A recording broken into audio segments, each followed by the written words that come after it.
Keep yourself in the loop of everything football on the Golden State Media Concepts Football Podcast. The latest news on and off the field, be it college football, Big Ten, SEC, Big 12, Pac-12, ACC to the NFL. We've got you covered. Listen to the Golden State Media Concepts Football Podcast.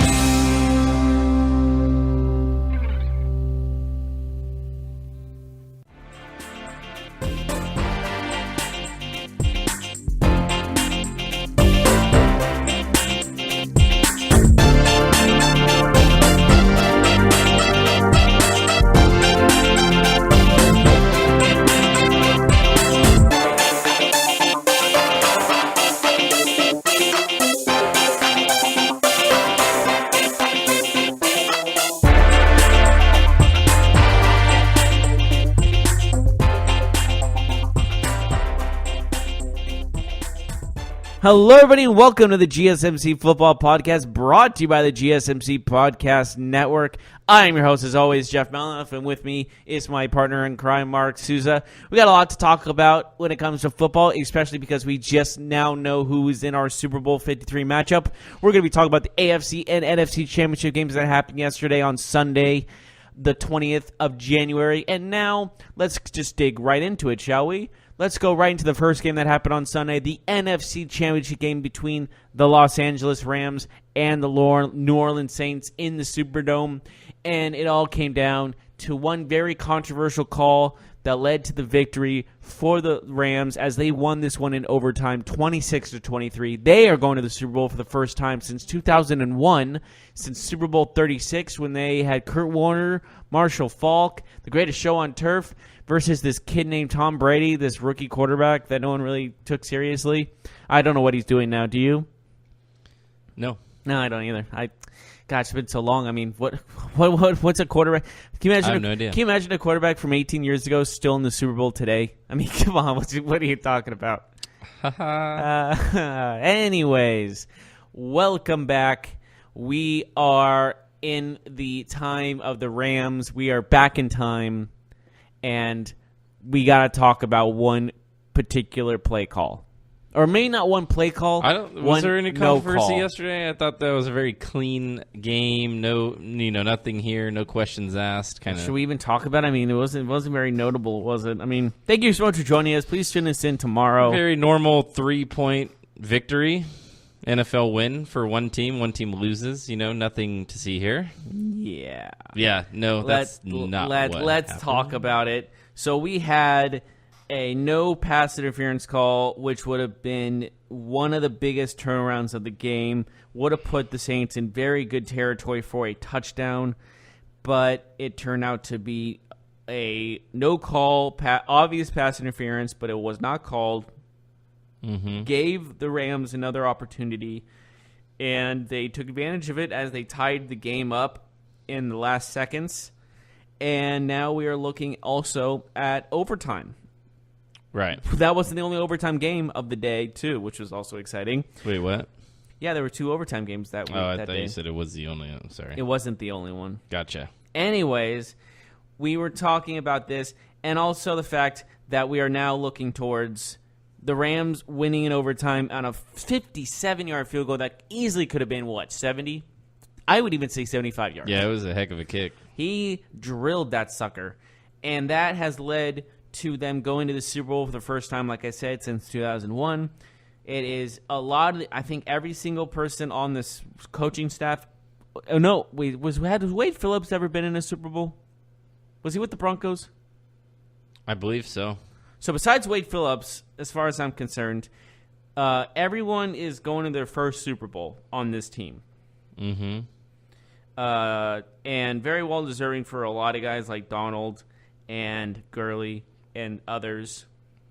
Although Gurley kind of MIA yesterday. We'll talk about that more. Yeah, but we will talk about the disappointment in what has happened to the New Orleans Saints. Number 1 seed falls, and the question now is was this Drew Brees' last opportunity to go to the Super Bowl? Quite honestly, I think it might have been. I would say, yeah. Hard for me to see the Saints having another chance. But we'll talk about the Saints and the Chiefs and their future more in segment 3. We'll really get into it. But, yeah, I mean, Drew Brees, 39 years old? I mean, it's age. It's a long career. Did you see the video of him playing with his kids after the game, though? I thought that was pretty cool. It's like he just lost the NFC Championship game, and he still has perspective like that. Absolutely.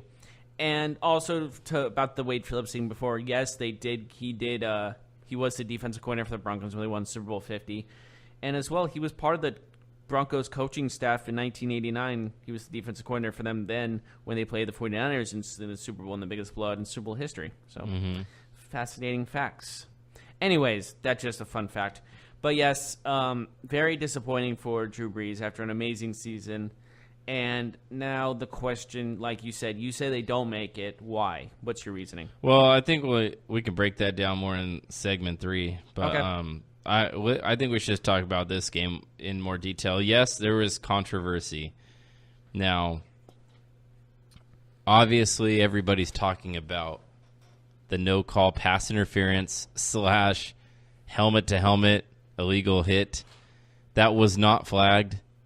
Ultimately, setting the stage for overtime, basically, because it forced the Saints to kick a field goal, gave the Rams enough time to kick one of their own, to force into overtime. I know that's the narrative here, is that the referees blew a call. I've heard one of the biggest missed calls in sports history, and I don't even disagree with that at all. It's hard to disagree with that. I do think, however, that even though this won't be the most remembered thing, I think it's important to point out that the Saints had every opportunity to win this football game, and it was not the referees who lost them this game. Now, they definitely didn't help them at the end. I'll give you that.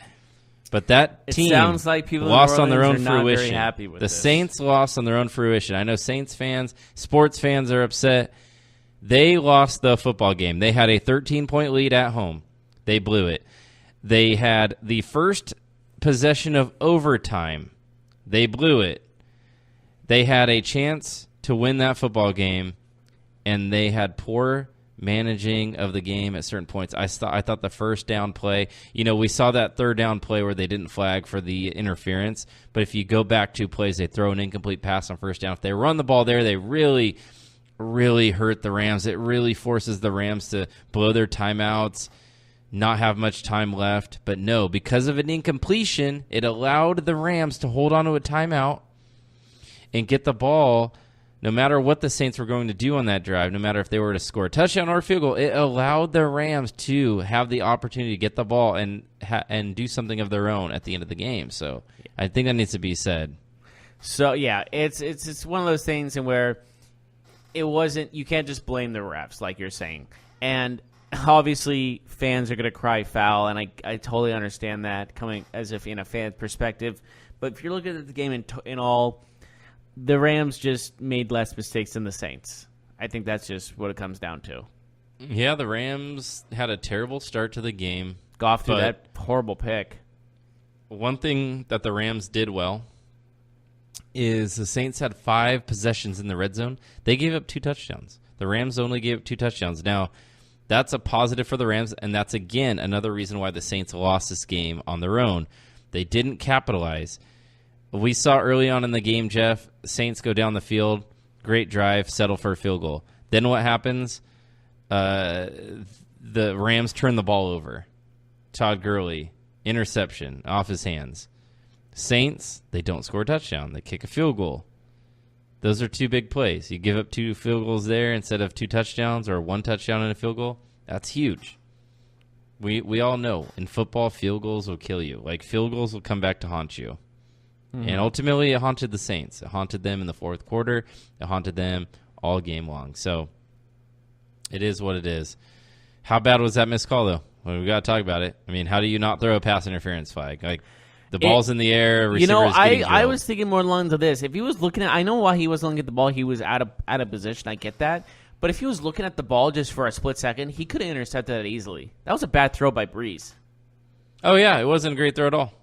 And if he caught that, if he intercepted that ball, that's easily a potential pick six because of the fact he's running it in the opposite way of everybody else. Everyone has a turn direction, and he is in full speed. Easily could have been a pick six. But the fact is he chose to take the guy's head off instead, and the crowd was booing the rest of the game nonstop. Yeah, of course. And during the overtime, when the ref was explaining the rules of overtime, you couldn't hear him. That's how loud the boos were. And I was watching this with my dad like I always do, and he said, if I'm the refs and as soon as this game ends, if the Rams win, I am running for the hills as fast as humanly possible. And as the kick was good, the refs started running after they signaled it good. I'm like, I don't blame them. They should get out of there as fast as possible. Thank God they weren't in Cleveland because they would have gotten bottles thrown at them because of Bottlegate from 2002. Fun fact. You want to see some crazy stuff, look up Bottlegate 2002. It's the most insane insane sports moments of all time. Just based on the fact that fans were throwing beers cans and beer bottles onto the field and just trying to kill refs, basically. Kill? Harm refs. Okay. That works. Yeah. And, yeah, if you want to, I thought that was going to happen this game. Would you be surprised if someone ran on the field try to attack the ref? No. I mean, we see it happen all the time. Attacking the ref? I think we've seen fans try to attack players or fans, or players or refs. I don't think refs. They never gotten close. What about that father-son combo in baseball that attacked that first base ref? That was umpire? the weirdest thing ever. That was that wasn't too long ago, was it? A few years. Yeah, that's not that long Was ago. it like 5, 6, 7 years? I don't know, something like that. Within the decade, right? Yeah. And it just, I was very worried that was going to happen here. And fortunately it didn't. But anyways, that did, we can't deny that big no call, which led to... It could have been a helmet too. It didn't even need to be pass interference. Like, the fact is, either one of those flags would have done the same thing. It would have allowed the Saints to basically run the clock all the way down and then kick a field goal, kind of how Sean Payton alluded to in the post-game comments. I will say, though, Jeff, honestly, I think Sean Payton was a little bit classless in his post-game. I know that he's upset. I get it. Like, it's not a fun feeling. You feel like you were wronged. But I think he really tried to shift the blame completely on the referees and not accept the blame of his own. He was very much at fault for their loss yesterday. Very much. Well, so. in his press conference, he said, I got off the phone with league officials, and they said they blew the call, and he just kept ramming them. Which I found interesting, because usually the NFL will call or put out a statement the next day. No, they wasted no time, apparently, and let him know immediately they messed up. But what are you going to do? Can't go backwards.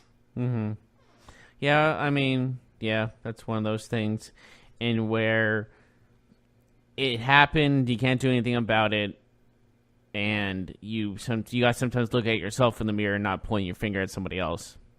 Yeah, and you're right. There were a lot of calls Sean Payton made that was not conservative enough. Like, people love that he's not conservative and he's a risk taker, but there's a matter in the which of, like, you know, sometimes you gotta go obvious and you gotta be conservative. And that was that time. You have Alvin Kamara, arguably the best running back in football, and you can't give him the ball. You have to pass it. The Saints ran the ball 21 times yesterday in a game where they led the entire game. Until the final kick, until the last second, they were ahead or tied in the whole game. They ran the ball 21 times. I find that inexcusable. I really do. Like, I get it. You want to throw the ball, but Kamara and Ingram should have gotten at least 4 or 5 carries more apiece. At least. That game, they were winning early. They should have tried to control the ball a little bit better, use more of the clock, shorten the game. When you're winning and you're at home, you want to shorten the game. Well, Payton likes a long game. What do you mean? Like, I don't know. I'm just saying he's the opposite of every coach. That's my point. And I know he likes to throw the ball. I get it, but you have Drew Brees. I understand that, but you have Alvin Kamara behind him. Use him. I know they used him in the passing game, but you know where he's best at? The running game. And the crazy thing is that I thought the Saints defense did enough to win the game. The Saints defense played a good game, in my opinion. Even though they lost, they held a Rams offense to what? What was it, 26 points? The Rams Rams scored 26 at the field goal. And that was including overtime. So the Saints defense did their job. Saints offense blew the game. They had there were 2 out of 5 in the red zone. Too many field goals. 2 out of 5 in the red zone. You can't win like that. Yeah, too many field goals. Especially in the NFC Championship game, winner going to the Super Bowl. You don't show up in the most important game of the year. Mm-hmm. That's what I get out of this. You didn't show up in the most important game of the year, New Orleans. Mm-hmm. So, I don't know. Yeah. We should take a break. We'll talk about the AFC Championship when we come back? Yeah, we'll talk about that game, and we'll have a lot to say about that one when we return. Are you looking for the very best NFL and college football podcast? Then check out the GSMC Football Podcast. Get the latest football news both on and off the field. From the NFL Draft to trades to the rumor mill to the NFL Combines. They got you covered. That's GSMCpodcast.com/football-podcast. Get updates on college rivalries, game day insights, and much, much more. It's football talk the way you want it. This show eats, sleeps, and breathes football. Don't forget to like them on Facebook and follow them on Twitter. Visit GSMCpodcast.com for more info.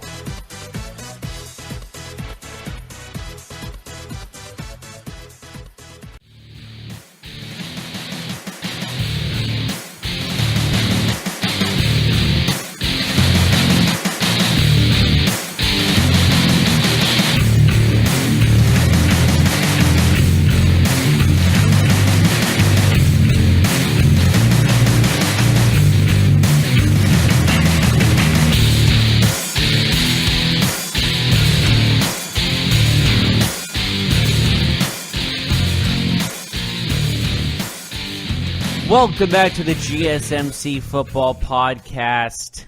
We just finished talking about the NFC Championship game between the Saints and the Rams. Rams going to the Super Bowl, first time since 2001. Now we move on to who they face in the Super Bowl. In Atlanta, we have the AFC Championship game between the Patriots and the Kansas City Chiefs. Mm-hmm. And this game had a lot going for it. It was a great game to watch. It was a great game. And it also went into overtime. First time in NFL history that 2 conference championship games go to overtime on the same day. Mm-hmm. And first time both away teams won since 2012. Yeah, and that's a long time ago. Mm-hmm. Also, you also want to ask with the fact that this is only the second time the AFC Championship game has gone to overtime. The first one being in 1986 between the Broncos and the Cleveland Browns, and that was the infamous drive game. So, yes, very monumental, for sure. We saw the Chiefs get rattled pretty early in this game. They didn't do anything offensively until after the halftime, I believe. 36 passing yards for Patrick Mahomes in the first half. The Patriots very were uncharacteristic, for sure. The first half kind of went how I thought it would, to be honest, because I thought going into the game that the Patriots would be very methodical, long drives, shorten the game. I mean, look, the first quarter, the Chiefs had the ball one time. And it was like, okay, obviously the Patriots' plan is to take the ball 6, 7, 8-minute long drives, score. And they were doing that, basically. So they had control of this game, 14-0, but Chiefs come roaring back in the second half. Third quarter, Chiefs do get a touchdown. it's 17-7, but all of a sudden That everything pass, flew yeah. off the rails in the fourth quarter. We saw 38 combined points, 24 for the Chiefs. They actually realized in the fourth quarter, wait, hey, we're the best offenses in the NFL at the moment. Damian Williams scored 3 times in the fourth quarter. And I had him on my daily fantasy team, to be honest with you. Very satisfied about that. Yeah. So then you're thinking, okay, Chiefs are right back in this game. They tie the game up, send it in overtime. But, of course, the Patriots get the ball first, and they never give it up. I told my dad watching this game, who I watch all the time with, whoever gets the ball first wins the game. And I called it. I said, regardless who gets the ball, they're winning the game. First team that gets the ball wins the game. And, of course, just like in Super Bowl 51, they get the ball, the Patriots do, that is, and don't give it up, and they just destroy them, like you said, with paper cuts. Yep. And, it's third down after third down for Brady, 3 for 3 on third down in that overtime. The Patriots were 13 of 18 in third down in the game. That's huge. Third downs, man. Third downs in the NFL is so big. It's so crucial. If you can win that down, you'll probably win the game. I know that everybody says look at turnover ratios, and that's true. If you win the turnover battle, you do have a much better chance of winning the game, especially if you win the turnover battle by 2, 3, 4 turnovers. It just goes up big time. But usually in a game, there's not a 2 or 3 turnover difference for one team rather than the other. So it kind of comes down more to third downs, like what quarterback is able to convert, keep drives going, closer to score points, touchdowns instead of field goals. It all sort of relates to third downs. And the Patriots were masterful on third down. They were 1 for 2 on fourth down, although I was a little surprised they got stopped on that 1 fourth down, I will say. But the Chiefs ultimately, the first half really did them in because they started off so poorly, so slow. They were playing catch up the whole game. Huh? Yeah, it was, and they caught up. It wasn't like they lost because they weren't catching up. They caught up, and you know how you see Belichick destroy his tablet after they tied the game. Mm-hmm. Like, he went ape on that thing. He threw it, stomped at it, and then threw it into harm's way. I thought it was pretty funny. That's just classic Belichick. And did you see what he said before the game? Maybe a couple of days ago. He's like, they were like, do you like how the weather is? He's like, they could play in 100-degree weather, 50-degree weather. We're going to play a championship game anywhere. In a classic Belichick voice, where he shows no emotion like a robot.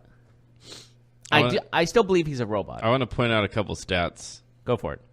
So I talked about third down efficiency for the Patriots being so high. The Patriots ran 94 plays. You want to know how many plays the Chiefs ran? How many? 47. Half. That is unheard of. The Patriots had 524 yards of offense. The Chiefs had 290. Just incredible. That is incredible.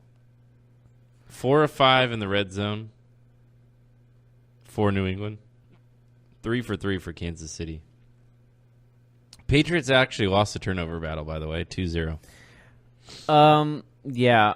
But they held the ball for 44 minutes, and the Chiefs had the ball for 20 minutes of this game.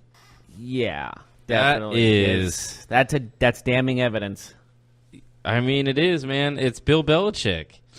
It's what Bill Belichick's ability. You've been saying this all week. Death by a million paper cuts. That is the truth. The Patriots ran the ball more than the Chiefs had any play. 48 rushing attempts to 47 total plays. Yeah. Is right. The Patriots just bogged this game down. They slowed down Kansas City's internet is basically what happened. Really? Yeah. You're gonna go there? Just slow down there. They had a Wi-Fi jammer. Mm-hmm. That's exactly what happened. That's what Bill Belichick did. That was the game plan going in, and they were successful doing it. I don't like that joke. And now we're going to see Brady and Belichick and the Patriots go to their third straight Super Bowl. What is this, 9th overall, 10th? I don't even know. 9th overall. It's like $1 million overall, it feels like. Brady's been in the league since 2000, and he's been in the league for 19 years. He's made it to 9 Super Bowls. We are going to see the biggest age gap in history between head coaches and quarterbacks in this game. So we have the 80-year-old Belichick, the 75. Belichick is like, 70 years old, and kidding. McVay's 33. And then Brady's 17 years older. 62? Brady's 17 years older than Goff. Brady's 61. Goff is like 18. Let's put it this way. Brady was a senior in high school and Goff was born. Jesus Christ. So 8. Jesus. Can you imagine seeing you see that baby right there? I'm going to play him in the Super Bowl one day. People would think you're insane. People will institutionalize you. So, what can you say, man? I was a little bit, what's the word? I was just rolling my eyes a lot this week hearing the Patriots talk about the underdog tag. Hearing Tom Brady say, I groaned. "Oh, we're the underdog. We're the underdog." I groaned like this. But I will say, as nauseating as that comment is coming from the Patriots, there is some truth there where a lot of people, including my co-host Jeff Malinoff, thought, man, the Patriots just aren't as good as they used to be. They're not as strong as they once were, but they are as strong. They just aren't as exciting. They are more methodical. They're more. You want to hear me say it? They're more technical. Wrong. Okay. No. But they're more. But people get caught up in the glitz and glamour. Like the Chargers and the Chiefs are not better than the Patriots. They're not. But everybody kept saying that the better team was their opponent, the Chargers and the Chiefs. If you beat the other team, it doesn't make the entire team just on that day the Patriots are better. But overall, you could still say the Chiefs or the Chargers are a better team. Yeah, you're right. Well, okay, but the Chargers got destroyed by the Patriots. I'm saying on another day it could have been different. But on a day that it counts is all that we care about. On a day where the Super Bowl's on the line is all that we care about, right? We're not talking about the regular season. And, Jeff, if we're being completely honest here, how many times have the Chiefs lost to the Patriots this year? Twice. They were 0-2 against the Patriots this year. So I think the Patriots are the better team. They beat them twice. They beat them at home and they beat them on the road. They beat them 43-40 and they beat them yesterday. Okay, granted. Granted. And the Chargers got blown out by the Patriots. The Patriots are better than both of these teams this year. Granted. Next year might be different. Okay, you win. Sorry, I have a fat lip. I have a little lump on my lip. What'd you do, run to a wall? A little bit. I bit my lip. You ever bite your lip while you eat dinner? Yeah, it sucks. I hate that. Or like your cheek or something I did it. I was eating breakfast on the way here. And why does your body do that? What?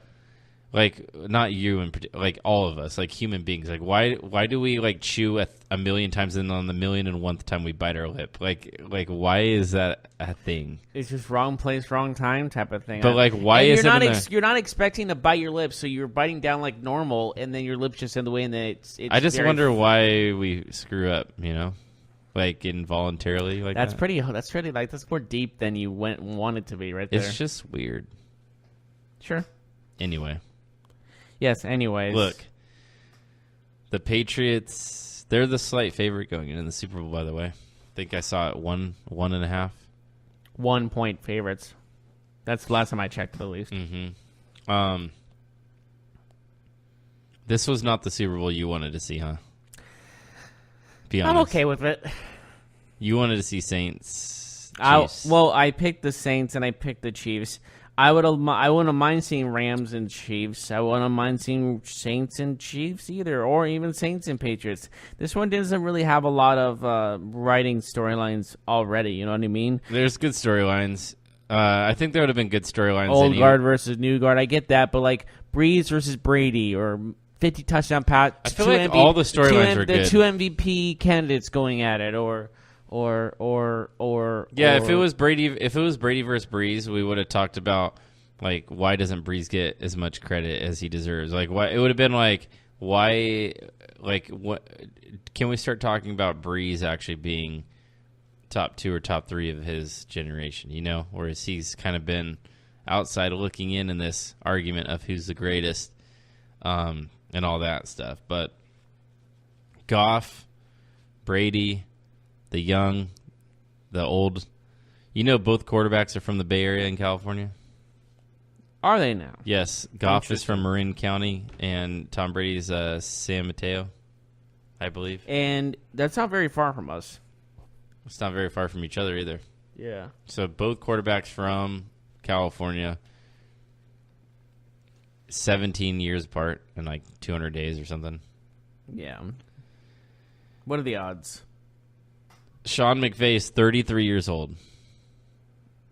He's 10 years older than I am. Wait, he's your age. He is. Wow, look how far you two have come.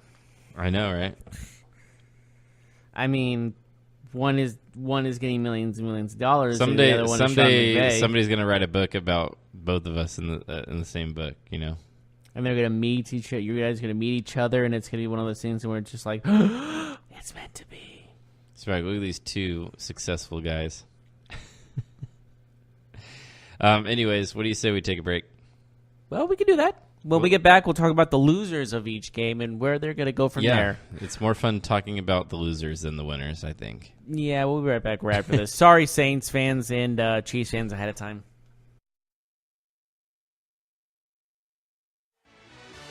Are you looking for help for your fantasy football team? Check out the GSMC Fantasy Football Podcast. Get today's best advice on who to start, who to sit, even who you should draft. From sleeper picks to red-hot lineups, they got it all covered for you. That's gsmcpodcast.com/fantasy-football-podcast. We'll cover traditional leagues, dynasty, PPR, even IDP leagues. When you need fantasy help, there's just one show to hit up. Don't forget to like them on Facebook and follow them on Twitter. Visit gsmcpodcast.com for more info.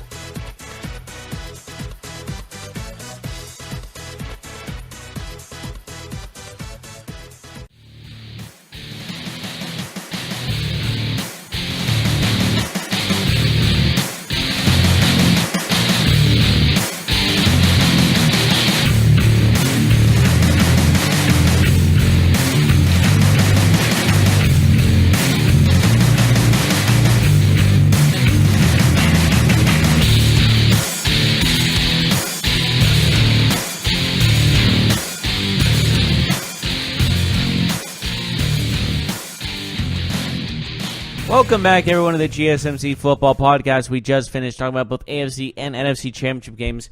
But before we get into the Saints and the Chiefs, can I show you something? No. This morning, Michael Thomas tweeted something.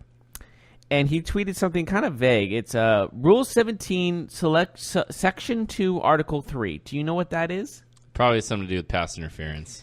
The commissioner's powers under the Section 2 include the replay the game. Here. This is even more interesting.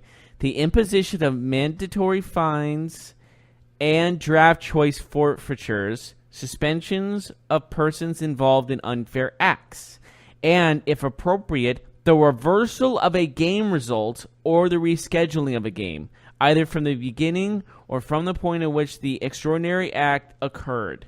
In the event of rescheduling a game, the commissioner will be guided by the procedures specified in 17, Section 1, Rule 5, subsection 11, above.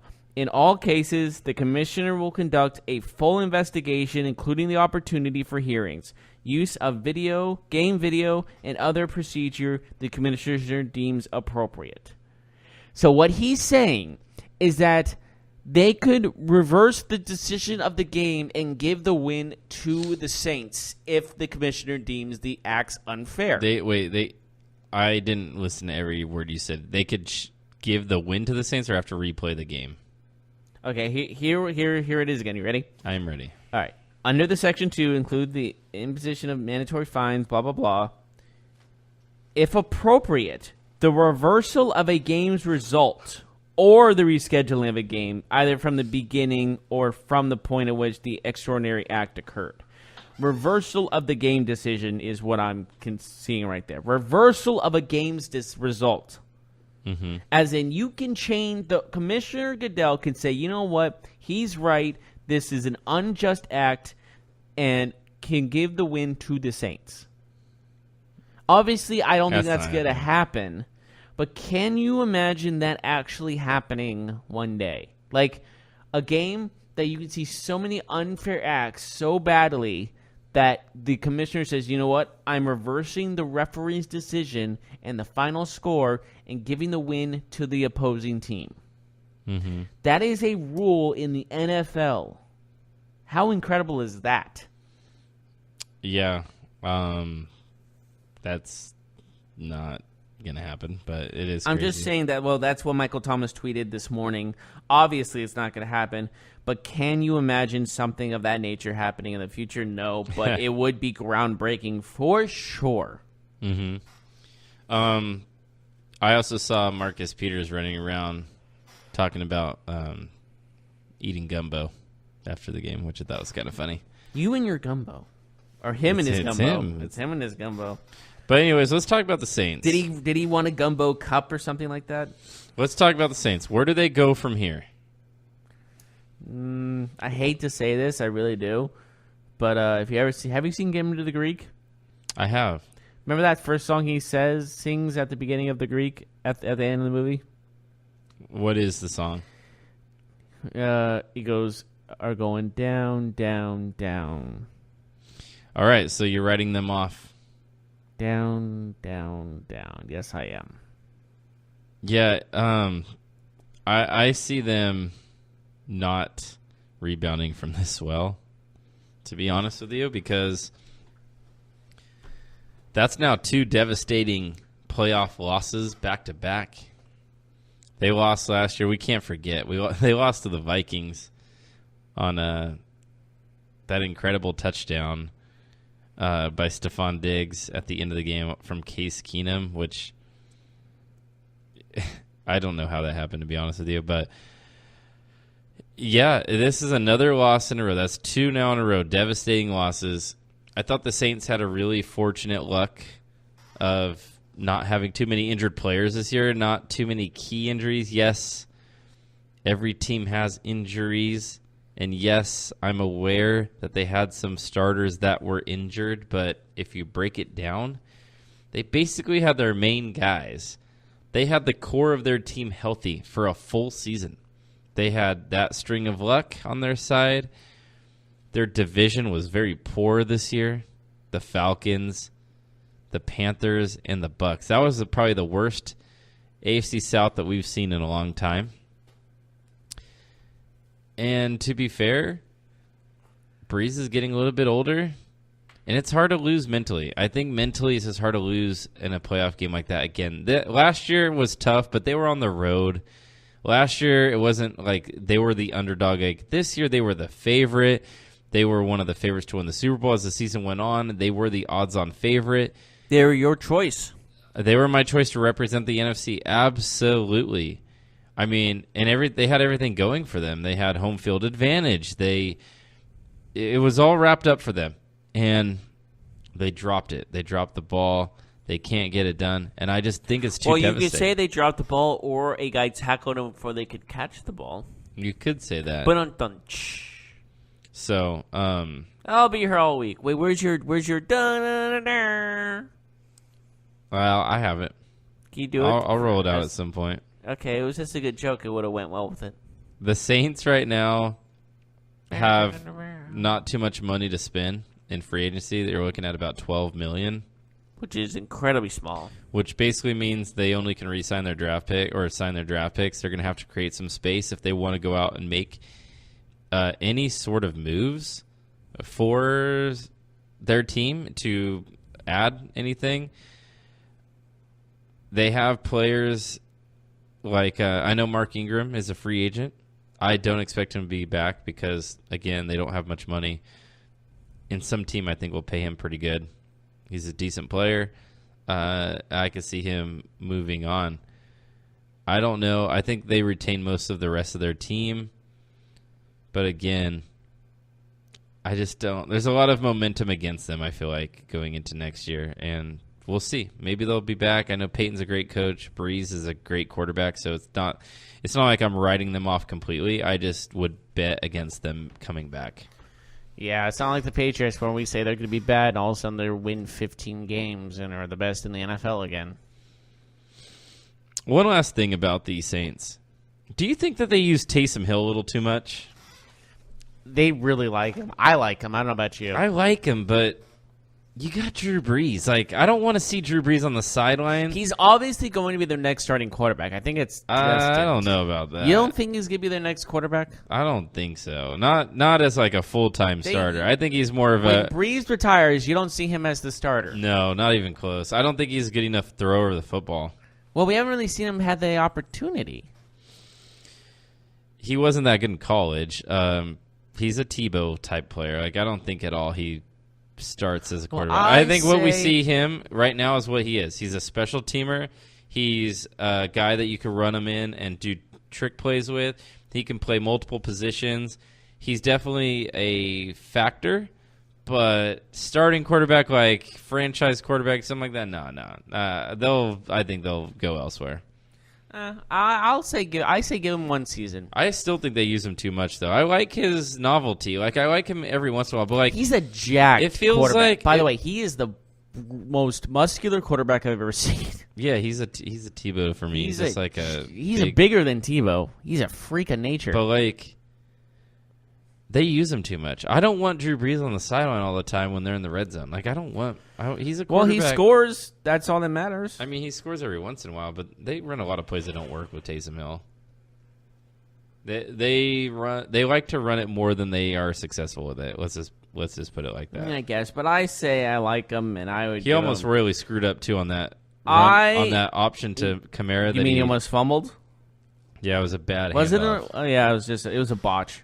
If Kamara was like heads up there and got on it real quick, it was a bad spot to lose the ball. There's like a few Rams players around. I'm like, uh-oh. But Kamara got down real quick.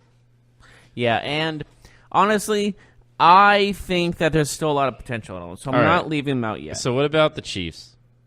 Are they going to be back? What's their future look like? You know, I would be generic and say yes, absolutely, but I think they still need some more pieces to keep with Mahomes to make him a contender. I don't know what's going to happen in the offseason. I don't know what the trade's going to be. I don't know what's going to go down. But the fact is, they need to keep Mahomes' weapons around him. If they don't, then they're dead in the water.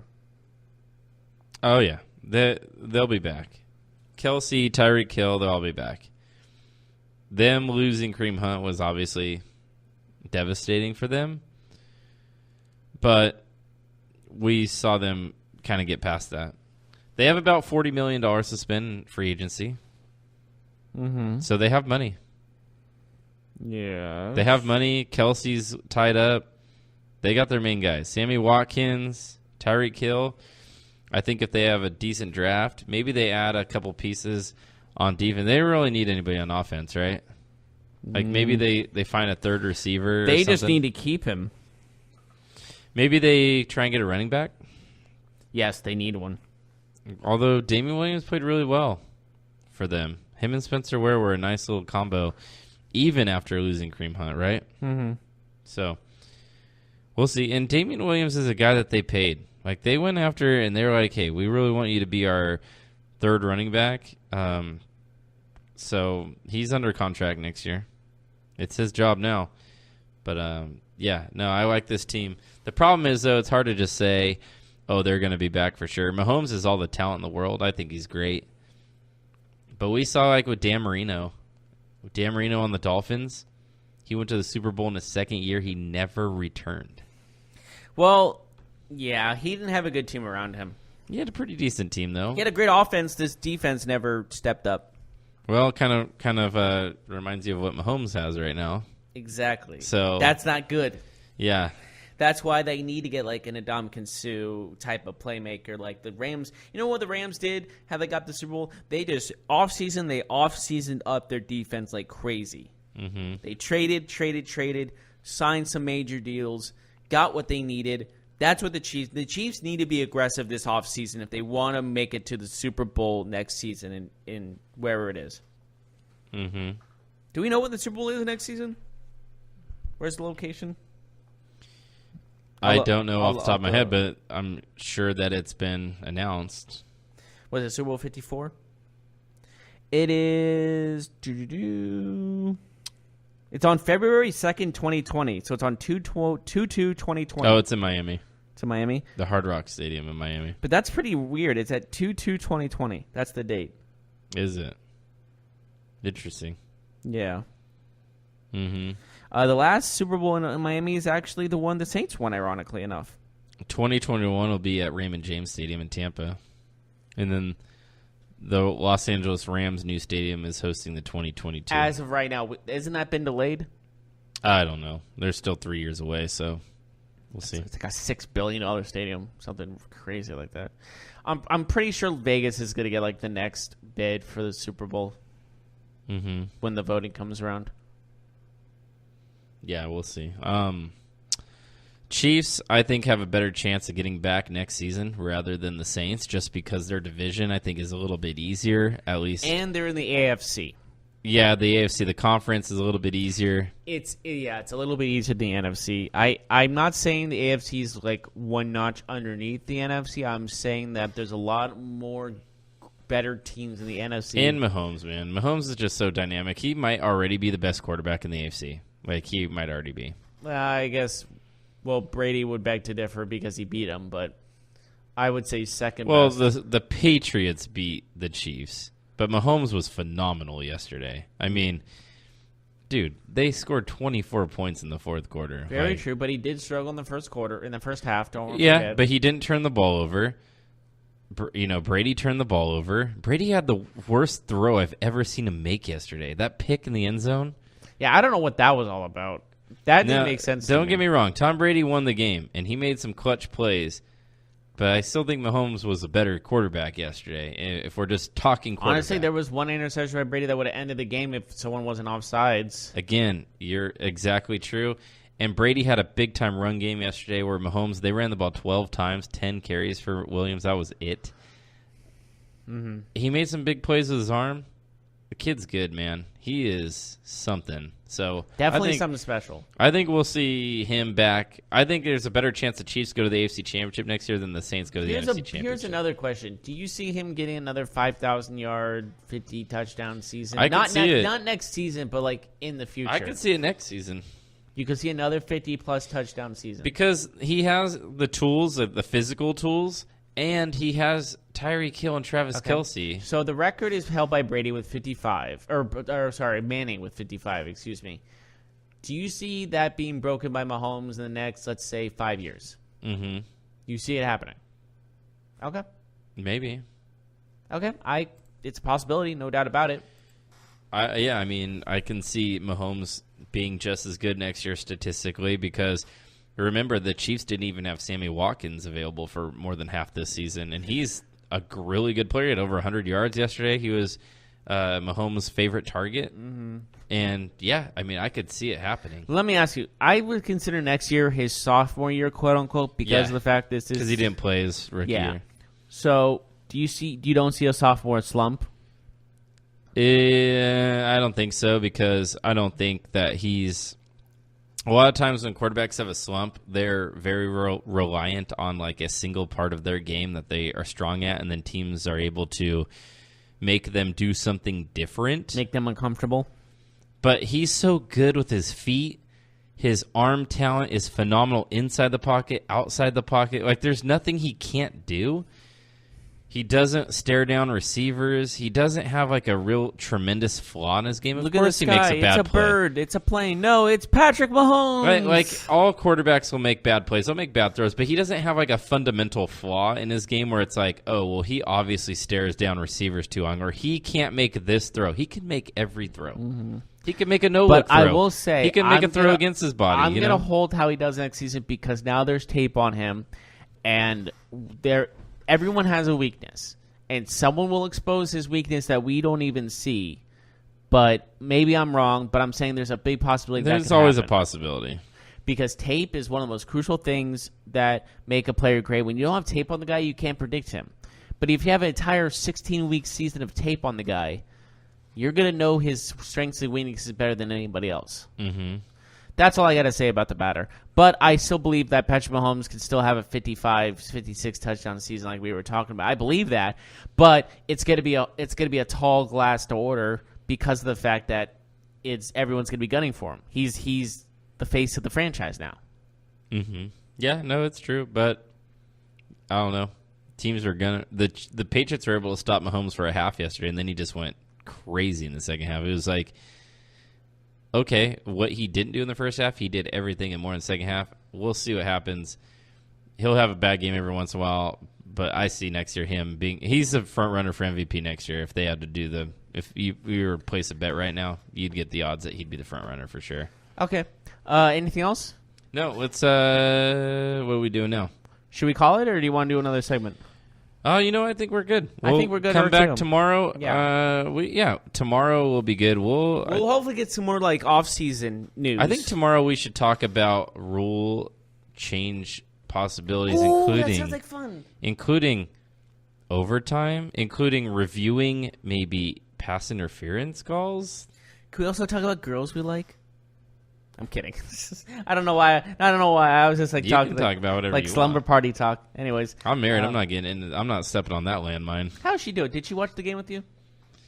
She watched most of the games with me. She left temporarily for one of the games, but yeah. My she likes mom football. was so like vocal. I was watching with my family. Just we're all together. My mom. I've never seen her so invested in a game in my life. She was like, I'm so sick of the effing Patriots and all this. Like, my mom doesn't curse either. And she was cursing up a storm. I was like, whoa. Like, you're not into football as much as me and dad and my brothers are, and yet you're the most vocal. And she's like, I hate the Patriots. I'm so sick of Tom Brady. He's an arrogant beep, beep, beep, beep, beep. I'm like, what? Where did this come from? It literally came from out of nowhere. And then she was super angry about the Rams winning, and she said they were cheaters. Mm-hmm. I'm like, they're not the cheaters. They just got lucky. It's not like they purposely paid off the refs. I want to end our show with one more statement. Mm-hmm. Yesterday's Chiefs-Patriots was the highest-rated program on TV since last year's Super Bowl and was up 26% from last year's night game between the Eagles and the Vikings. How many viewers? Let's see. It had a 31.2 rating, and 48% of televisions were watching the game last night. That's an insane Almost number. half of the... Damn. So, which is the best for a conference championship game since the 2012 NFC Championship between the Giants and the 49ers, which was at... Why was that viewed That so was much? at 48%, too. Why was that one viewed so much? Maybe market, New York, and I don't know. I guess San Francisco and New York are two big markets. That was kind of a weird game, though, because like Alex Smith was the main... Yeah, and Eli, wasn't I that don't the know. muff punt as well, ironically enough? Yes. There was a muff punt in that affected the game also. So I did not know that game was so the important. view of the NFL is dying and nobody's watching. Let's just bury that thing right now. It's Oh, been no, buried for a while, no but let's way. just bury it again. Like, people say, like, America's game, like, the American all-time pastime is baseball. America's future in present is football. No question about it. Mm-hmm. Well, that is all the time we have for. Stick us tune tomorrow. We'll talk about rule changes, like Mark said, and if any of other breaking news comes in, we'll be sure to get that right at you. As always, I'm Jeff Malinoff. That's Mark Souza, and we will see you tomorrow. Have a good Monday, everybody.